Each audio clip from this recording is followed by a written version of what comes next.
அதிமுக எப்பவுமே நொந்து நூலானது கிடையாது. எவ்வளோ பிரச்சனை நான் சந்திச்சுட்டு இருக்கிறேன். உன்னால் ஒரு பிரச்சனையும் சந்திக்க முடியுமா சொல்லுவாங்களா?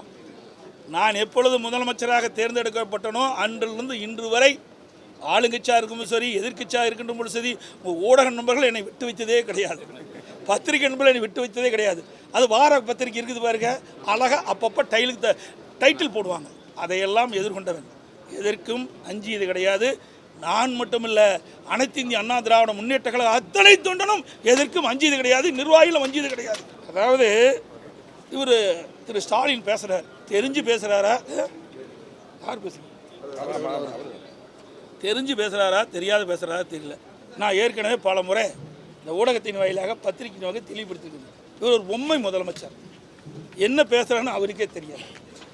பொம்மைக்கு சாவி கொடுத்தா டக்கு டக்கு டக்குன்னு கை தட்டும் பாருங்க, அது மாதிரி இருக்கிற முதலமைச்சர் தான் நம்ம தமிழ்நாட்டுக்கு கிடைக்கப்பட்ட முதலமைச்சர்.